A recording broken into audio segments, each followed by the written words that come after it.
Let's break down the Rays' top prospect, Junior Caminero, and help you get ready for the final week of the season. Up next on a Kokomo Friday. Alcantara, Soroka, you look so good in Boca. Peralta, Manoa, bounce back for Aaron Nola. Giolito, Castillo, Yoshida, Mosu,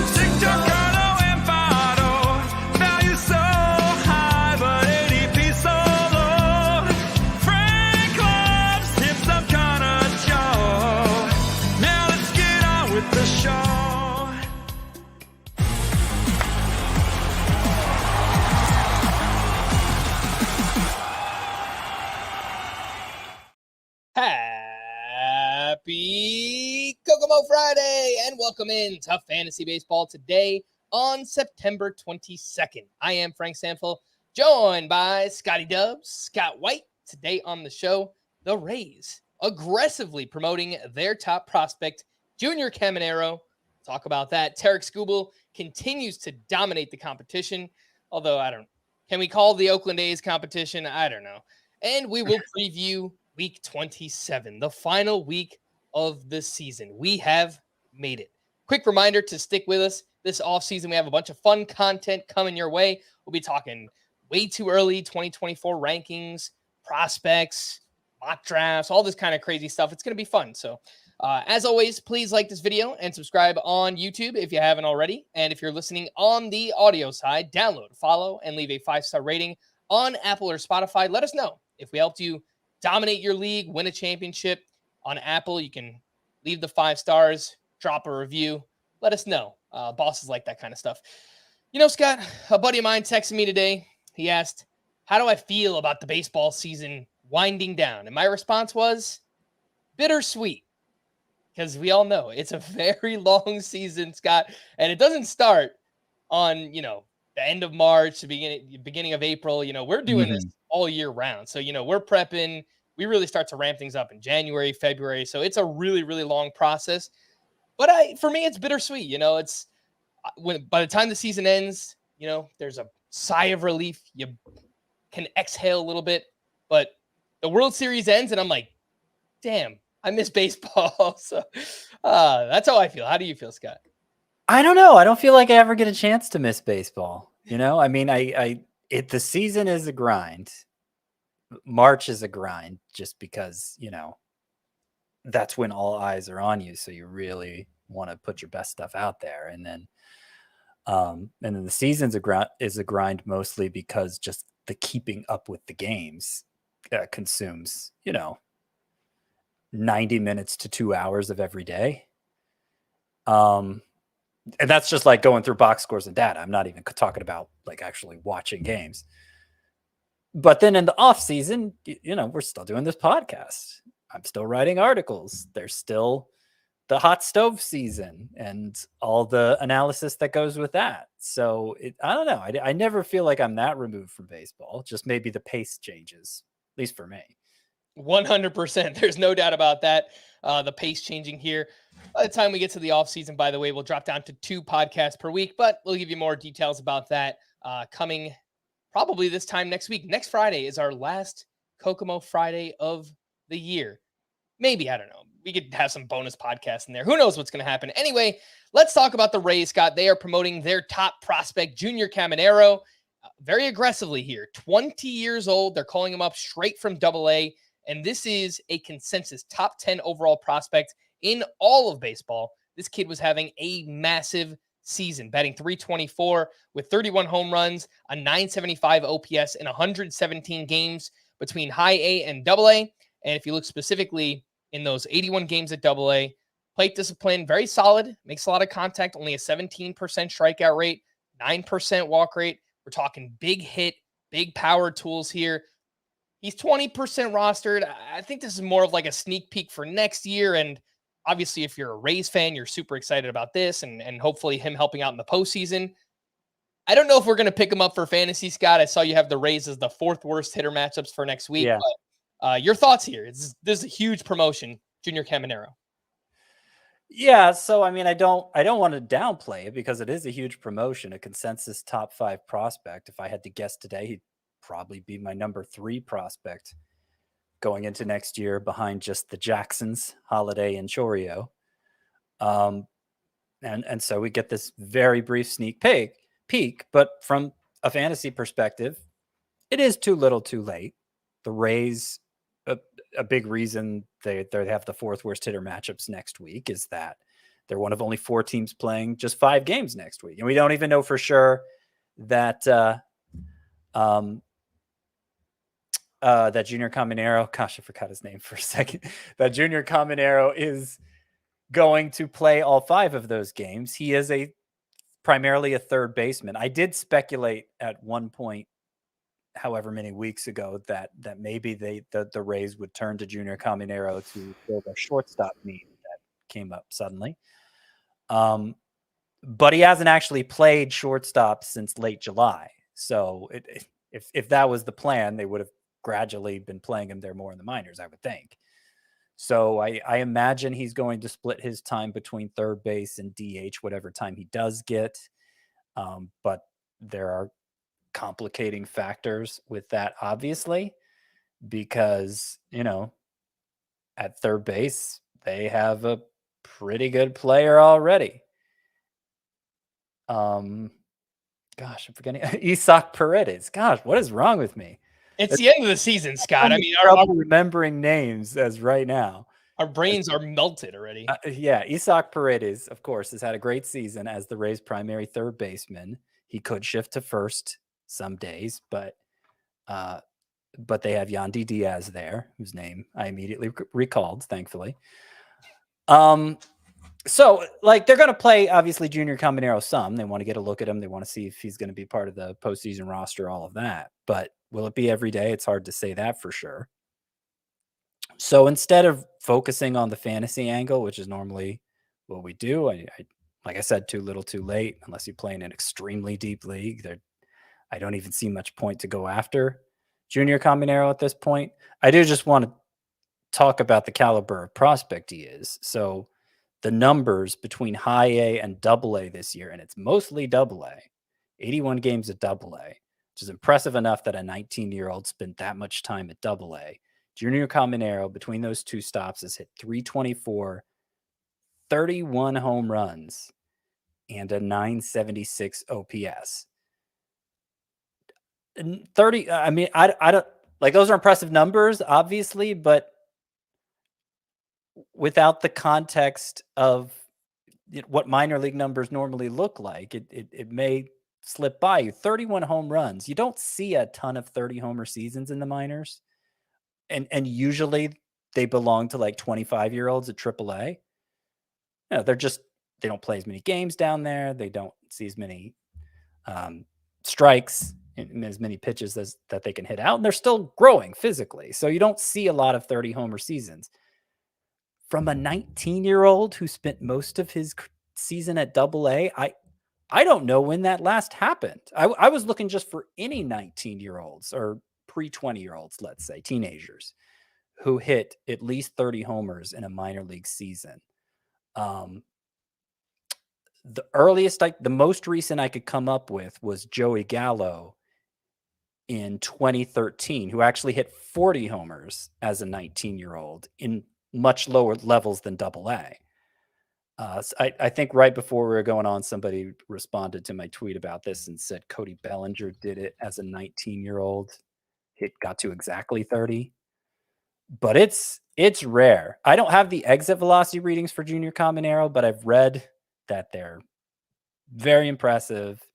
And, obviously it's not just power. The guy hits unlike Joey Gallo, the guy makes a ton of contact and should hit for average too. And just looks like could be a fantasy force for years to come. But again, probably not going to happen this year. Yeah, it's a good call on whoever tweeted at you. Cody Bellinger in 2015 hit 30 home runs. He was born in July of 95. So he would have been 19 for most of that year, turned 20 over the summer. And I do want to point out, that's the same thing here. I know you keep calling him 19 years old, Scott. He's been 19 for most of this season. Junior Caminero, he turned 20 back in July.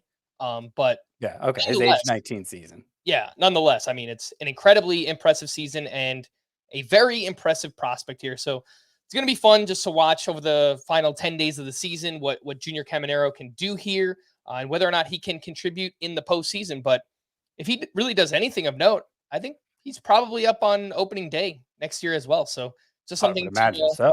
Yeah. And it's bad news for Jonathan Aranda. Like, I don't know. He had just started to get some playing time for them. And I think that's going to go away. I still wonder when his true opportunity is going to happen, if it's going to require them. They do need a shortstop, it seems like. So I don't know if they could dangle him. The Rays could dangle Jonathan Aranda as trade bait in a shortstop. Like, what shortstops are out there, right? It's not like there are many teams dying to trade a starting caliber shortstop. But I don't know. I don't know what's going to happen for him, because it does seem like this is the start of a long and storied career for one Junior Caminero. All right. Again, Rays promoting their top prospect here, Junior Caminero, on Friday. Should be a ton of fun. Let's get into the rest of Thursday's action. In a year that has been so improbable, the impossible has happened. All right, Scott, we get the call there from Vin Scully because you are talking about a Dodgers player. Who is it? I am talking about Emmet Sheehan. Emmet Sheehan of the Dodgers, who himself had an incredible minor league season. You'll remember. He was called up much earlier than Junior Caminero, so it seems kind of, what have you done for me lately? But in the minors this year, between Double and Triple A, Emmet Sheehan has had a 2.43 ERA, 0.91 WHIP, 14.6 K per nine, and specifically, we read a lot at the time about how the fastball has the modern characteristics that teams look for in a fastball. Good vertical approach angle, gets a lot of swings and misses with it. And earlier stints in the majors, we didn't see a lot of swings and misses on any pitch for Emmet Sheehan. But now in his last two appearances, this one was a true start against the Giants. And the previous one at Seattle, he was following another pitcher. But in this one against the Giants, Emmet Sheehan had 9 strikeouts in 4 2/3 innings, no hits, 18 swinging strikes on 93 pitches. Very good. That previous outing at Seattle, 5 strikeouts in 3 1-hit innings, 15 swinging strikes. And I don't have the pitch count, but it must have been low. He only pitched 3 innings and didn't walk anybody. So, like, he's gotten a ton of whiffs all of a sudden here in these last 2 outings, has Emmet Sheehan. And it's not all one pitch. It's not even 2 pitches. So in this start against the Giants Thursday, 7 whiffs came on the fastball, 6 on the slider, 4 on the changeup. In that last outing at Seattle, 5 on the fastball, 6 on the changeup, 4 on the slider. So it seems like he has 3 pitches there that he can get whiffs with. And I don't know why that didn't translate immediately to the majors. I mean, I'm sure there are legitimate reasons for it that somebody on the Dodgers development staff could probably explain to us, but since we don't have access to them, I will just say that this is the upside that it looked like Emmet Sheehan had all along. And while it didn't come to fruition immediately, it seems like it's coming to fruition now. So I don't know that means you should use him next week. Let's see. Who would he be facing? He would be facing the Giants, it looks like, or no, it would probably be the Mariners. I think he's in Coors Field, Emmet Sheehan. You're right. Yeah, at Coors Field, not Mariners, at the Rockies. So yeah, you probably don't want to use him this year, but like in terms of scouting for next year, is Emmet Sheehan somebody who could take a huge leap forward?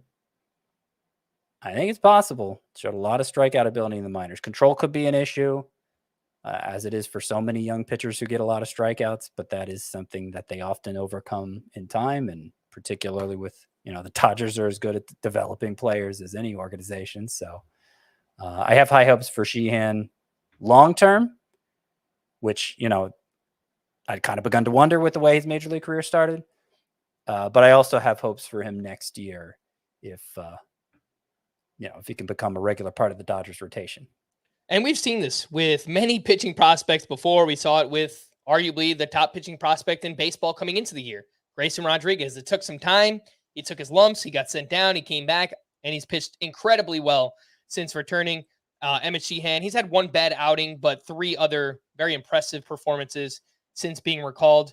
And yeah, those secondary pitches look really good, Scott. I kind of wondered why he didn't use them more earlier in the year, but the slider has a 38% whiff rate, the changeup a 44% whiff rate. So he's got 2 legitimate whiff secondaries. He gets a lot of whiffs on his fastball too. He throws incredibly hard. I agree. I think there's a lot to like here long-term for Emmet Sheehan. If you're playing a keeper league, maybe you only keep anywhere from 3 to 5 players. He might just be out there on the waiver wire this time of year. Maybe you're just out of it. Pick him up, and maybe you wind up keeping him for next year if he's like a top flight sleeper. You never know. So yeah, I mean, he could have one of those postseason runs that turns him into everybody's favorite breakout player next year. That happens sometimes. Let's not root for that though, Scott. We want to let's keep the helium down on Emmet Sheehan so we get him at a good price next year. A pitcher that we will not be getting at a fair cost next year. I just think this guy is going to continue to rise and rise and rise. Is Tarik Skubal, who set a season high with 10 strikeouts at the Oakland A's. He threw 7 shutout innings, 2 hits, 1 walk. Those 10 strikeouts, as I mentioned, 14 swinging strikes on 87 pitches. 9 of those coming on the changeup. He leaned into that pitch in this start, made it his most used pitch, threw it 37% of the time, and it is a tremendous changeup. 186 batting average against, a 52% whiff rate. I'll point out the velocity was down a little bit for Skubal here, the lowest fastball velocity in a start for him this season, but it didn't matter because he was awesome. He now had 7+ strikeouts in 7 straight starts, and he's been a legitimate league winner, kind of the, American League version of like a Freddie Peralta, what he's doing as well. But look, if you picked up Skubal, you're just kind of riding him here down the stretch, and he has been amazing. Scott, I know you released some way too early 2024 bold predictions, and one of them involved this gentleman, Tarik. Yeah, very first one of my 20 bold predictions for 2024, an article that got a lot of good responses on Twitter, so be sure to check it out. Very first one on the list, Tarik Skubal is the AL Cy Young winner. Ooh, I think he's kind of the perfect pitcher. He's his strikeout rate really okay. So he comes back from the elbow flexor surgery, and his velocity's up a couple miles per hour, and he already had this great changeup, but that additional velocity has just allowed him to take off in all the ways we care about for a pitcher. His strikeout rate and walk rate individually are both elite. His swinging strike rate over 14%. It's verging on 15% for Tarik Skubal. And then on top of that, on top of having amazing strike throwing ability and swing and miss ability, his ground ball rate is elite as well, over 50%. So not surprisingly, his FIP, the ERA is one thing, his FIP is 214.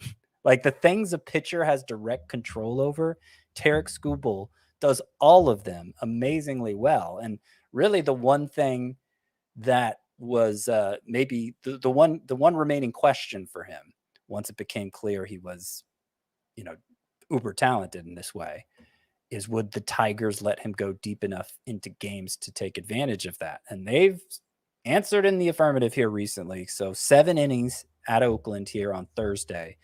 That was Skubal's third start in 4 with 7 innings, going 7 innings, 3rd and 4. 6th of 7, going 6 innings or more. So like he's been giving us all the workload we could ask for here over his last 7 starts. And I think Tarik Skubal is going to become a household name next year. Maybe even win the Cy Young. I think he's capable of that. I think you asked me after his last start, Frank, is it possible he could be drafted among the top 20 starting pitchers next year? And I said, I think I'm going to rank him that high. And I stand by that. I'm assuming he has transcended the glob. Oh, yeah. Yeah. Yeah, we're starting Tarik Skubal regardless of the matchup. And it just so happens his matchup next week is against the Royals. So, yeah. Oof. Amazing way to end the season for Tarik Skubal. Recently, I don't know if you were on that podcast I did. I think it was with the Welsh, where I kind of talked glowingly about Tyler Glasnow and how him and Spencer Strider are kind of in a class of their own in terms of skills, right? If you lower the minimum innings to 70 innings this season, Tarik Skubal's K- walk rate is 27%. That is second behind only Spencer Strider. It's better than Tyler Glasnow. So when we're talking about those skills, Scott, which you were just, talking glowingly about as well, he's up there. So far this season, he has been up there with, the three on a K- walk rate basis, the three best pitchers in the game. Tarik Skubal has been one of them this season. Shout out to the model of consistency this year in a year where it has been very inconsistent from a pitching perspective, Scott. Gerrit Cole. Wanted to kind of give him his credit here, give him his due. The second longest start of the season for him up against the Blue Jays. 8 innings, 1 run, 9 strikeouts to 0 walks, 19 swinging strikes on 107 pitches. And he has allowed 2 earned runs or fewer in 6 straight. He's got a 2.75 ERA on the season, a 1.02 whip. Looks like he is finally going to lock up that first Cy Young of his career. He's the second starting pitcher to reach 200 innings this season. Logan Webb was the first. And it's really just been home run prevention. That's been a huge key to this kind of bounce back year, ratios wise for Gerrit Cole. Anything to add on him? Well, I mean, the home run improvement has been a big part of his success, and that's with a big drop in strikeout rate. So, did this finally get him back over 10K per 9 for the year? No, he's at 9.8. Still at 9.8 after the start? Okay. Yeah, so less than 10 per 9, and his previous 5 years were all more than 11 per 9. In fact, the lowest was 11.5 per 9.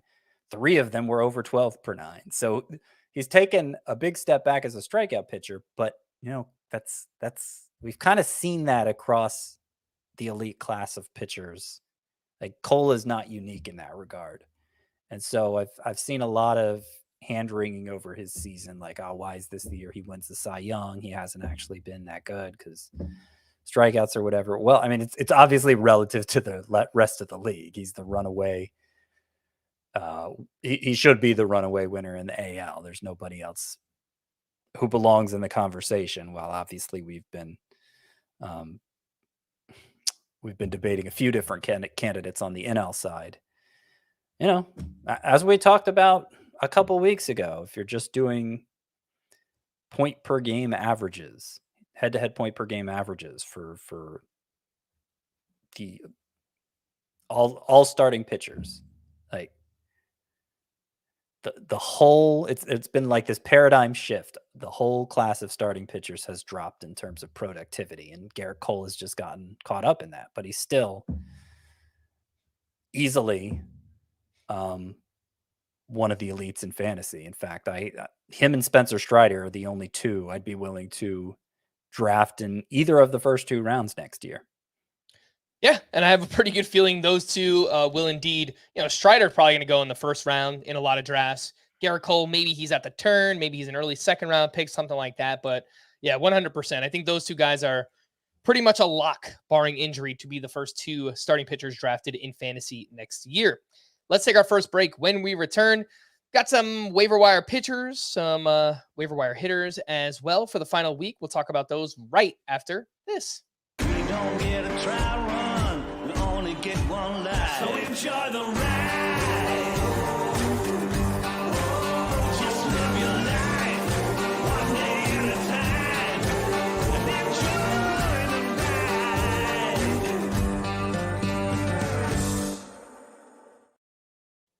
All right, some pitchers that performed well here on Thursday and could be available for the final week of the season. Do we want to use any of them? I don't know. Let's find out. Wade Miley turned in his first quality start since August 28th. He was at the Cardinals. He threw 6 shutout innings with 7 strikeouts, 10 swinging strikes on 92 pitches, 54% rostered, and home against the Cardinals next week again.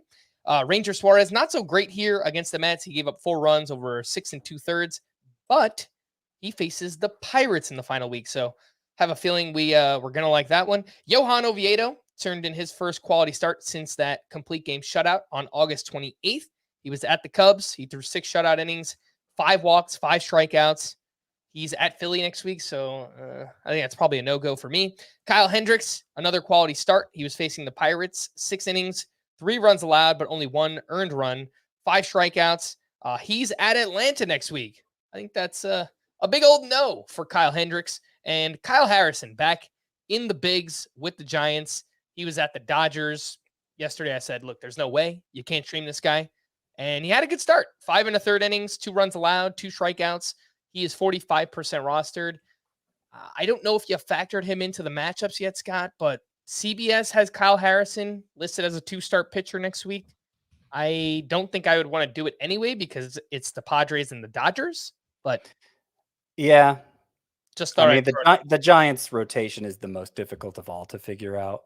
Oh, yes. But it looks to me like in the 6-game week, Logan Webb is going to start Monday, which would make Kyle Harrison not a 2-star pitcher. So that takes a little bit of the pain away if that indeed comes to pass. But, obviously I'll update on Sunday with the latest information. And I think if nothing else, we can tell for sure by Sunday afternoon who's going to start for the Giants on Monday. So we hope. Yeah. Fingers crossed. Any interest in these other names, Scott? Wade Miley, Ranger Suarez, Oviedo, Kyle Hendricks. Well, yes, Ranger Suarez is among my sleeper pitchers for next week. Now, he's not especially high on the list, but I do feel like he's a pretty safe play as long as your primary interest isn't preserving whip. He's probably going to go 6 innings, limit runs, good chance he gets a win against that lineup. But he may allow a few more base runners than is optimal. So keep that in mind with him. But he's definitely my favorite for next week. I do want to comment on Kyle Harrison's start, even though I don't like him as a fantasy option for next week. It was a good result. He did strike out only 2. He did have only 4 swinging strikes on 75 pitches. It does feel a lot like an Emmet Sheehan situation where we got a guy more than 14K per 9 over his minor league career, and he's not getting those strikeouts in the majors, not yet. But he will. He will. And I'm more encouraged by the fact he threw 69% of his pitches for strikes in this one, which has been a continuing trend for Kyle Harrison since he's gotten in the majors. It hasn't made him someone you can start in fantasy yet, but it does give me a lot of optimism for him heading into next year. And in fact, another one of my 20 bold predictions, I'm just going to spoil the whole column here. Kyle Harrison has a rookie season to rival Kodai Senga's. I think that's the kind of production we can hope for him next year, where the innings are probably going to be a little low, but a great strike. The innings are probably going to be a little low. The walk rate probably going to be a little high, and therefore the whip a little high, but a great strikeout rate and probably a good whip, good ERA too. All right, let's slide over to some waiver wire hitters here. And Brian Hayes went 2 for 5 with 2 runs scored. He has multiple hits in 5 of his last 6 games. In 42 games since returning from the IL, Brian Hayes is batting .320 with 9 homers, 27 runs, 28 RBI, a 41% fly ball rate compared to 31% for his career. So that's good. A 37% pull rate compared to 28% for his career. So that's good. 92.7 mile per hour average exit velocity. He's 73% rostered. He's got 6 games next week against the Phillies and the Marlins. Any enthusiasm for next week, Scott, on Brian Hayes? And I guess the same question for next year, because I've kind of been off of him, but I've been really, really encouraged by what we've seen over these last 42 games. So it's been a little bit of a give and take, because as he's shown signs of maybe coming around as a power hitter, they're mostly underlying signs. Obviously, the home run total this year is still lacking for Brian Hayes. So it's still very projection based, this power increase for him. As those signs have improved, he stopped being much of a base stealer. Only 10 stolen bases this year compared to 20 last year. And obviously 20 last year was even more valuable than 20 this year, and he's only gotten to 10. So if that's not going to be a big part of Hayes' game anymore, then that puts a lot of pressure on the bat to develop power. I haven't actually ranked third baseman yet. I haven't actually sorted out who's losing eligibility there next year, etc. But my guess right now is that Hayes will not crack my top 12, but he'll probably rank higher last year than he did coming into this year.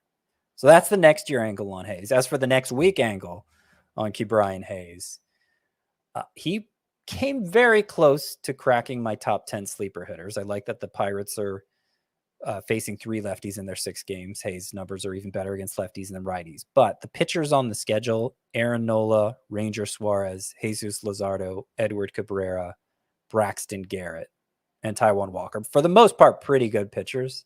And he's already 73% rostered. So particularly this late in the year, usually I use 80% as a cutoff, but if it's that close to 80, I'm going to grade him a little harsher. So Hayes didn't quite make the cut for my sleeper hitters, but I do think he's a pretty good play next year if you don't have a stud third baseman already. Next week, I should say. A pretty good play next week. It's a good point you bring up about the speed, because looking at his StatCast page, the sprint speed has dropped quite a bit this year. He's only 41st percentile. So that's something to note for Hayes. He turns 27 years old in January. I still think we haven't seen the best yet. And I've been really harsh on him because I just figured there would never be any power, but this recent stretch is pretty encouraging for him. So if he can ever put everything together, I think we can get a 2020 bat from the third base position, which is pretty valuable. I don't know if it's going to be next year, but it wouldn't surprise me, I guess, if that comes for Ke'Bryan Hayes. Sal Frelick went 2 for 5 with an RBI, and he's been pretty solid since being called up. He's batting .273 with a .372 on base percentage. He's got 3 homers, 7 steals, a .766 OPS in 50 games. Scott, I feel like many people made this Steven Kwan comp for Sal Frelick. And if you look at his 150 game pace, 9 homers, 21 steals, solid batting average, good on base skills, it's very similar to Steven Kwan. I still think the upside might be a little bit higher for someone like Sal Frelick, but this is pretty much spot on to like a Steven Kwan type player. He's 51% rostered. He's got 6 games next week. The problem, 3 lefties on the schedule. So I think, again, this is probably maybe someone we're looking at for next year. I don't know that I'm too excited about it for next week, though. Yeah, I'm not excited about it for next week either. Let me see. Let me see how the exit velocity readings compare to Kwan. So 85 average, 106 max for Frelick, which sounds pretty Kwan-like. He sure does. 86 average for Kwan, 105 max. So Frelick's max is 1 mile per hour higher, but his average is 1 mile per hour lower than Kwan. So very similar. All right. So we'll see what happens with Sal Frelick, but it probably turns out to be like a better points league player, I think, in the long run here in fantasy baseball. It ultimately, like, could he run more than he has? I think that's possible. He's a little faster than Kwan. And I don't know. I for whatever reason, I could just see that becoming a bigger part of his contribution than it is Kwan's. Mm-hmm. So that if you're talking about what's the upside, what kind of upside does Frelick have relative to Kwan? I think that would be it. He could just run a lot more potentially. Yeah, like maybe a 280 plus batting average, 10 to 12 homers, 30 plus steals, something like that. Yeah, maybe. Yeah. And that'd be, I think, a pretty useful player for fantasy. One name in deeper leagues, Joe Adell, went 2 for 3 with his second home run, and he should get some playing time here over the final 10 days. Had a huge season in the minors, 273 batting average, 24 homers, 961 OPS, improved plate discipline, walked more this year, struck out less, 89.9 average exit velocity in the minors. He's 10% rostered. He's got 6 games next week. Again, Scott, this is more for like 15-team, 5 outfielder leagues, but 3 of those 6 games come against Oakland. So I don't know. Maybe it's not a crazy recommendation. What do you think? I think you could do better. I got some pretty deep outfield recommendations when we get to the sleeper hitter section. And we've seen a lot. We've seen Adell a lot over the past 4 years in the majors, and it's never gone well. It has not indeed. And, professional tease there from the broadcaster known as Scott White. So we'll get to those sleeper hitters in just a little bit. Let's talk about some news and notes. Vladimir Guerrero Jr. has missed 2 straight with right knee discomfort. An MRI showed no structural damage. There was some talk that he was available off the bench in that game against the Yankees. I don't know if he actually got in there. I'll look it up, but I don't think that he did. Sandy Alcantara made a rehab start. This kind of came out of nowhere. At AAA on Thursday, he threw 4 shutout innings with 4 strikeouts. And if his arm responds well, Alcantara could be back next week for one final regular season start as the Marlins look to push for a postseason spot. Wilson Contreras was placed in the IL with tendonitis in his left wrist. Christian Yelich has now missed 12 of the past 13 games with that lingering back injury. Brandon Lau was removed Thursday with a knee injury. Alek Manoah has officially been ruled out for the remainder of the season after receiving multiple injections in his right arm in recent weeks, which is a little weird because everything I've read about Manoah is that there's nothing structurally wrong. So why is he having injections in his arm? I read that there was like inflammation, but I don't know. I wonder if Alek Manoah is this kind of next year's Jose Barrios, Scott, where like every single thing just went wrong this year and maybe we just buy back in on the extreme cheap end, like outside of the top 200, 250 picks. And maybe he pays off something. I don't know. I mean, it's completely up in the air. Jose Barrios was pretty bad last year, but a lot more went wrong. For like Manoah couldn't hold down a major league job, you know, he was walking everybody in sight. So the case I was making, you know, early in the year when it was happening, and should we hold on to Alek Manoah or not, was okay. Something's wrong. If he figures out what's wrong, it's likely to be like a light switch, the flipping of a light switch, and he'll be fine again. And it could be that sudden. It's not like where he's going to gradually get back to form. Maybe that switch will never go on for him again. That's possible. But if there's any chance of recovering, it's probably going to be like that, where he just, suddenly clicks again. And so, okay. But with that perspective, maybe Manoah is worth a late draft pick in certain leagues next year. But there's not a lot to be encouraged by in any of the data or any of the information coming out about him. No, there is not. Alek Manoah, buy low or heck no, Scott, in dynasty leagues. I tried buying low from RJ White in the Scott White Dynasty League and was rebuffed. And I don't remember what I was offering him, but I think I used the same pieces to get like Colson Montgomery and Mackenzie Gore later, maybe. Mackenzie Gore in a minor league spot. I'm happier with what I got than if I had made that Manoah trade, is how I'll put it. It would have to be dirt cheap. You'd have to buy him for dirt cheap, I think. Maybe not in a league as deep as 24 teams, but in the sort of league you're probably playing in. Right. Not you, Frank. You play in that 24-team league. Hey, that's the only dynasty league I play in. So. Vlad Jr., by the way, did pinch hit on Thursday. He went 0 for 1 with an RBI. So I think that's a pretty good indication that he could be in the lineup here on Friday for the Blue Jays. Reds pitching prospect Connor Phillips will remain in the rotation and start Saturday against the Pirates. Brandon Crawford was placed on the IL, and as a result, the Giants recalled shortstop prospect Marco Luciano. Javier Baez has missed 3 straight with lower back tightness, and the Reds released Hunter Renfroe after he was DFA'd by the team on Monday. Let's take our final break. When we return, Week 27 preview, the final week of the season. We'll do that right after this. The Scudetto, where the soul of Italy meets the pinnacle of calcio. Catch Serie A on CBS Sports Network and streaming live on Paramount+. Welcome back in. Let's preview Week 27, the final week of the season. The schedule looks like this. 4 teams with 7 games: the Rangers, Mariners, Dodgers, and Rockies.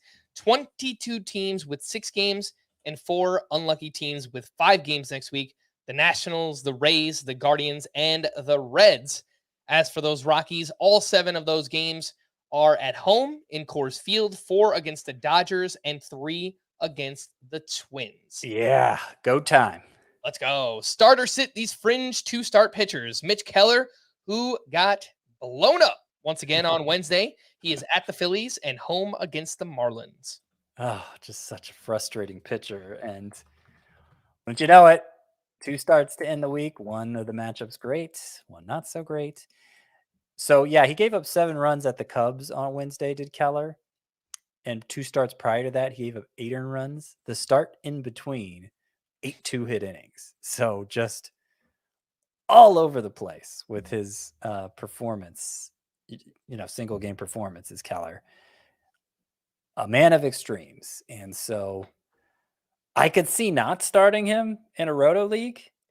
Obviously, if you're chasing wins, strikeouts, you have to start him. You're throwing as many starts in your lineup as you can, and Keller would be one of them. But if you play in a points league, obviously you do start Keller because a bad start doesn't do as much damage in that format. I gave out this stat on yesterday's podcast, Scott. Mitch Keller has given up 6+ earned runs in 5 of his last 12 starts. So when it's bad for Mitch Keller here. Braxton Garrett is the next name up. He is at the Mets and at the Pirates. Yeah, I like him. Those are 2 good matchups. And he's been very reliable lately. A lot of 6-inning starts too, including here on Thursday. Right? Or was it Wednesday? I think it was. No, he didn't. Did he pitch today? I don't think he did. He pitched Tuesday. Okay. Tuesday, there you go. Days are all merging together. So yeah, Tuesday he threw 6 shutout innings against the Mets, who's one of the 2 teams Braxton Garrett is facing this week. And most of his starts lately have been like that. So yes, I feel good about Braxton Garrett. Okay, so one caveat, and maybe we should go ahead and get into this now. It's the final week of the season, obviously. Teams, every player is going to be shut down soon enough. So teams can kind of color outside the lines this week. They don't have to stick to rotations as strictly as they would normally. So you got to be careful starting any 2-start pitcher. The scenario I laid out before in a roto league, you're chasing wins and strikeouts. Okay. You don't need to think about that a whole lot. You just try for as many starts as you can to make up ground in those categories. Maybe you don't want to stick a 2-start, Zach Thompson in there. But for the most part, you're going to want to get as many starts as you can. But if you're playing in any other format, any kind of head-to-head format especially, be very careful with 2-start pitchers because there's a good chance they won't actually make 2 starts. Some rando will be inserted at some point during the week and cancel that second start. So you want to pay close attention to the first matchup, especially. Make sure it's one. If that's the only start that pitcher makes, it's still one you can feel good about. And I think Braxton Garrett falls into that category because, okay, maybe the Marlins, they're right on the verge of a playoff spot. Maybe they're fighting to the very end. But there's a good chance either they're eliminated or they've clinched by the time the final day of the season gets here. And not only that, but if they do insert Sandy Alcantara midweek, they may have 6 pitchers making a start in 6 games. So it could be that it's very likely that Braxton Garrett ends up making just 1 start this week, which would be at the Mets, still a good matchup.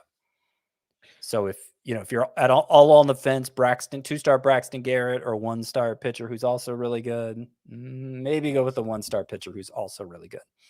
And one other point on that, I think for the ace type pitchers, something you need to worry about, because I'm looking here, Kevin Gausman lines up for 2 starts, Luis Castillo, Zach Gallen, Justin Steele.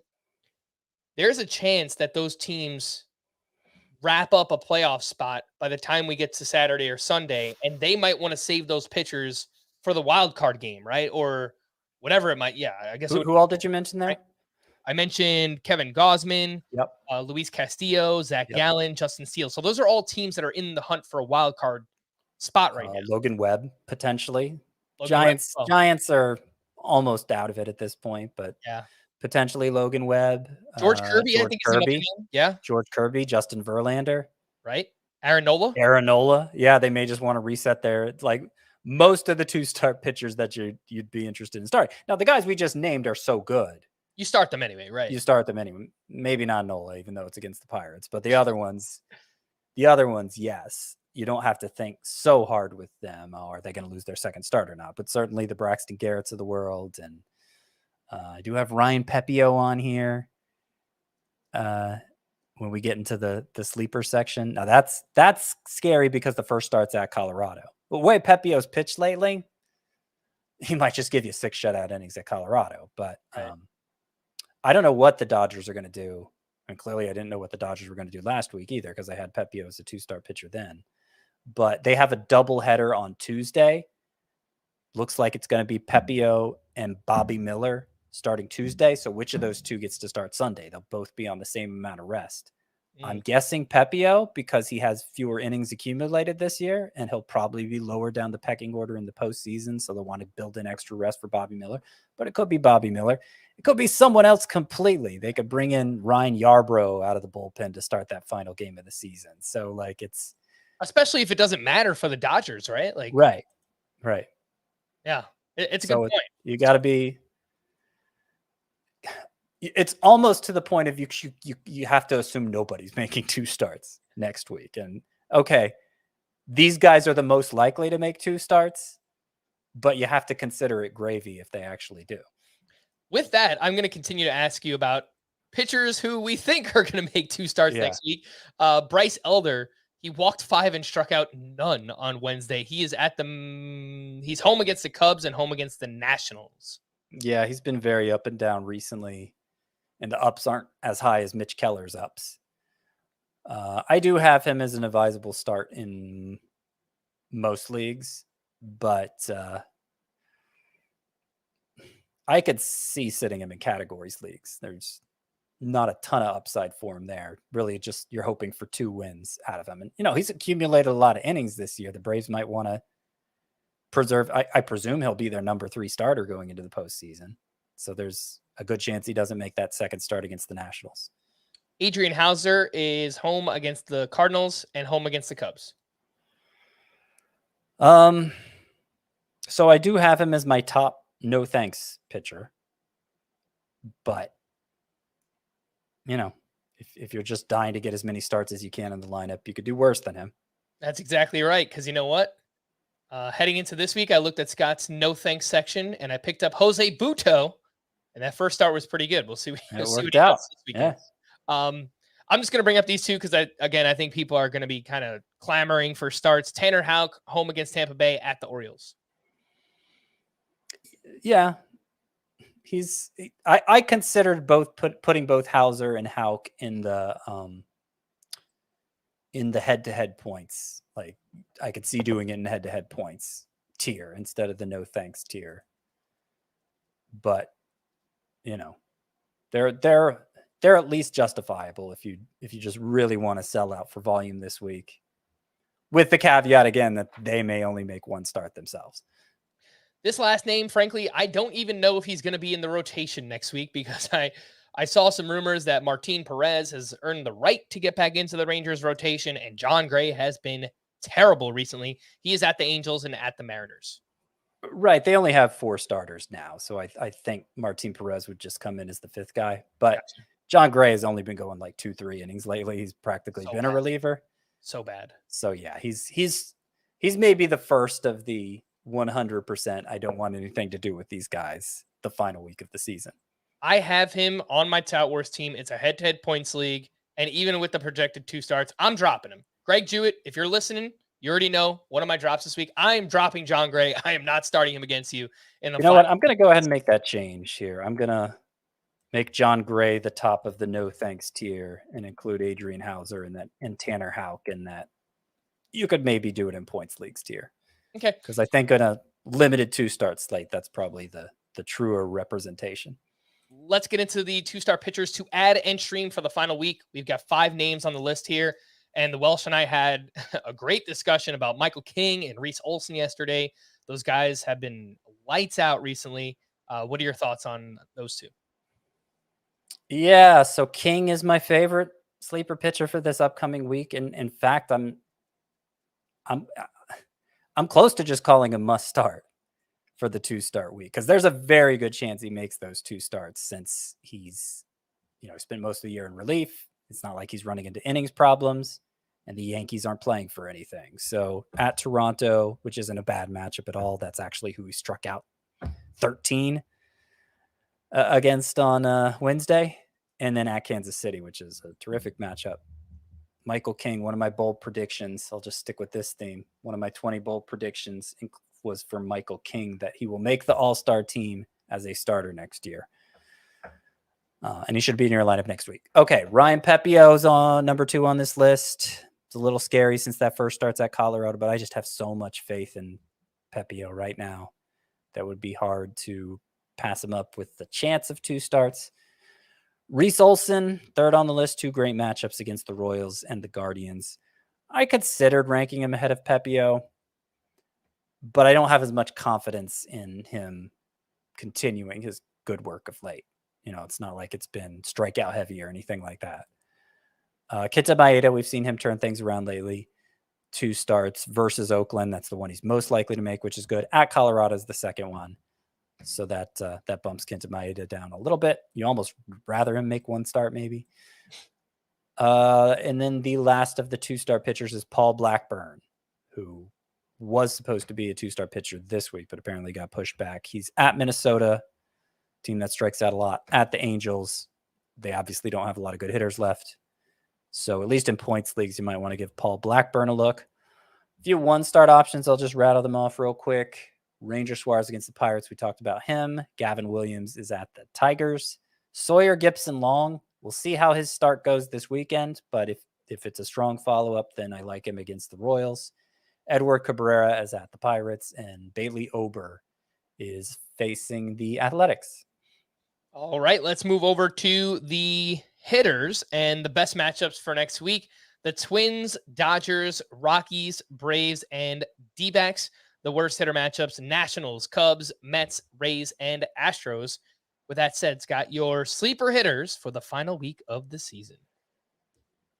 So I wish I could recommend more Twins. There are 2 lefties on the schedule in their 6 games. That makes it a little tough. But Jorge Polanco is one I can recommend with gusto because it doesn't matter lefty or righty. He'll be able to take advantage of those 3 games against the Athletics and 3 games at Coors Field. If you want another Twins recommendation, he's not in the top 10 here, but Matt Wallner, it's a good chance he starts against the lefties. He's only 15% rostered. I have Zach Geloff here, mostly just because I don't know why people aren't picking him up, the matchups or whatever, but he's second on the list, which kind of puts the rest of the list in perspective. Okay. If you can go for Geloff, go for him over any of these matchup plays. Jake Berger provided his quad that he left with? He left with some kind of leg injury on Wednesday, but sounded like he planned to play this weekend. If he returns this weekend, then I think you want to start him. The Marlins facing the Mets for 3 games and the Pirates for 3 games. Good matchups there. The Dodgers are one of the teams visiting Coors Field, and actually they get 4 games there, so that's good news for James Outman. And here's one of those deep outfield sleepers, Jason Hayward. Only 6% rostered. He has been great in September. He sits against lefties, but the Dodgers have only 1 lefty on the schedule in 7 games. And again, 4 games at Coors Field. I think it's a decent time to roll the dice on old J-Hay. If you picked up Chris Bryant, it's go time now with those 7 games at home for the Rockies. And Charlie Blackmon benefits from that as well. His home numbers are especially good. Tommy Pham's been hot lately. The Diamondbacks have the 5th best matchups, as you pointed out, Frank. So good time to start Tommy Pham. And then Evan Carter, I have him here just because he's been productive for the Rangers, and they're one of the few teams with 7 games, one of only 4 teams with 7 games. The matchups could be better, but you could trust Carter to get on base a lot in those 7 games, if nothing else. And finally, Ryan O'Hearn, only 23% rostered. That's another deep outfield sleeper. He's been hot lately, and the Orioles face only 1 left-hander next week, so you can expect Ryan O'Hearn to get a lot of at-bats. And there it is, our final weekly preview of the season. Let's wrap up with some leftovers from Thursday. Start with some pitchers here. Zach Eflin got to double-digit strikeouts for the third time this season. 5 innings, 2 runs, 10 strikeouts against the Angels. Max Fried looked great after getting pushed back with a blister. He was at the Nationals. 6 innings, 1 run, 7 strikeouts with 13 swinging strikes. And then, after the start, we got news that Fried developed a blister on his left index finger during the start, but is expected to pitch in the final week of the season. And Scott, we continue to wait for that big breakout strikeout start for Grayson Rodriguez. He was okay at the Guardians. 5 innings, 2 runs, 7 strikeouts. Updated numbers since being recalled from the minors. 2.66 ERA and a 1.10 whip. 68 strikeouts over 71 innings for Grayson Rodriguez. Obviously, we're starting him against the Nationals in the final week. Any thoughts on him, Fried, and Zach Eflin? I'm a little worried about Fried next week. He says he'll be able to go, but the Braves don't really need him to. What they really need him for is the playoffs. So it does give me some pause. I'm not going to say you should sit him. But if it's at all a question, like if you have a great pitching options and you're looking for somebody to bump, maybe you play it safe with Fried. Him developing that blister. Okay. And then Grayson Rodriguez, it was a rare example. You know, it wasn't his greatest start since returning, but it was a rare example of him getting more than a strikeout per inning. And he had a lot of swinging strikes too. Interestingly, in addition to how many swinging strikes was it for Grayson Rodriguez? 15 swinging strikes. In addition to that, 37 foul balls. 37 of his 99 pitches were fouled off. Wow. That's weird, right? Explains why he had pitch count issues. That feels like a Guardians thing, just because they're like a pesky lineup, and they usually make a lot of contact. They usually don't swing and miss as much. Well, one thing I've noticed with Grayson Rodriguez since he returned, obviously good results, but he tends to focus on he tends to throw a lot of fastballs and then focus on one secondary pitch. Like it was the changeup this time, 33%, but a lot of times it's the slider instead. Like he has a wide variety of pitches. But he really limits himself to just kind of playing one secondary off his fastball most of the time. And so I think that's part of the reason why he hasn't had the big strikeout numbers we're hoping for, is because he's kind of handcuffing himself in that way. And I think it'll change as he gets more comfortable in the majors, but it might have made, he might just be a little too predictable right now. It's great that he's succeeding that way, but that's part of the reason why I think it could get even better for Grayson Rodriguez. Some hitting leftovers. Jeff McNeil continues his hot hitting. He went 3 for 4 with a double, triple, and his 10th stolen base. He finished a home run short of the cycle. And since the start of August, 48 games, McNeil is batting .307 with 7 homers and 5 steals.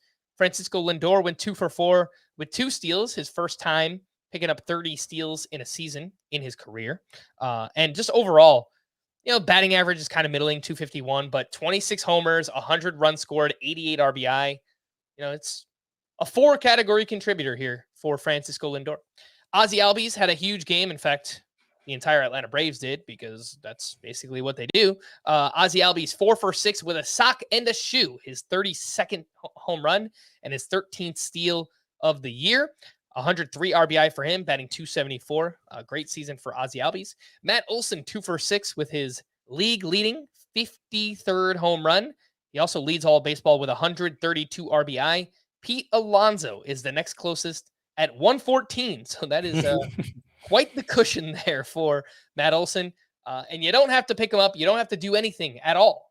But I just wanted you to know that on a Kokomo Friday, Connor Joe had 3 hits. And that is back-to-back 3-hit games for Connor Joe. That is all you need to know about Connor Joe. Call to the bullpen. A few updates here for the Angels. Carlos Estevez got the 9th inning with a 1-run lead. He gave up 2 runs on a walk and 4 hits. That was his 4th blown save and 5th loss of the year. For the Phillies, Craig Kimbrell entered the 8th inning with a 1-run lead, facing 4, 5, and 6 in the Mets lineup. Jose Alvarado struck out 2 in the 9th for his 9th save of the year. Alvarado actually has 2 of the Phillies' last 3 saves. He's 22% rostered. I don't know that we do anything with this in the final week, Scott, but maybe if you play in a head-to-head league and Craig Kimbrell's one of your relief pitchers, maybe you just look for somebody else because I don't know. He's been used more in like a high leverage role recently. Yeah, I hear that. And last week I was recommending Tanner Scott over him. Tanner Scott's kind of had a bumpy week here, which is hurting both of my teams competing for a championship. Right? I think I'm starting him in both of the podcast leagues. Who would be a good alternative at this point? I mean, Aroldis Chapman's out there in a lot of leagues, but he has been shaky himself.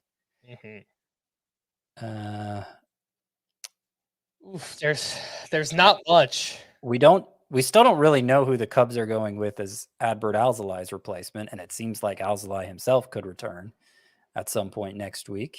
Well, if you play in a head-to-head league, Michael King has relief pitcher eligibility, so that would be that's a no-brainer. Ryan Helsley is 65% rostered. Yeah, that's pretty good. Adam Ottavino is 27%. Not that the Mets are good, but I think I think Clay Holmes is out there in a decent number of leagues too. He's been dropped in enough. He's 75%. Yeah, it's a little high, but if you could swap Kimbrel out for him, I think I'd do that too. Of the ones we've named, Helsley probably my first. I do think I'd still start Tanner Scott over Kimbrel too. I'm not saying he's eliminated as an option, but this week has not gone well for him. Tanner Scott up to 60% rostered on CBS. And last bullpen update here for the Guardians. Emmanuel Clase allowed 2 base runners, but struck out 2 for his league-leading 42nd save. He is the only pitcher over 37 saves this season. To stream or not to stream, let's start with Friday. And we got Sawyer Gipson-Long at the Oakland A's. And maybe that's it. Jameson Taillon. Taillon's really bad, but he does get the Rockies in Chicago, so I don't know. It's risky, but you could see that Sawyer Gipson-Long start going very well. So if you're somebody who streams till your eyes fall out, I think Sawyer Gipson-Long's a good play. On Saturday, we have Jose Quintana at the Phillies. We have Jordan Wicks facing the Rockies in Chicago. Zach Littell is facing the Blue Jays. Nick Pivetta against the White Sox. That sounds kind of good.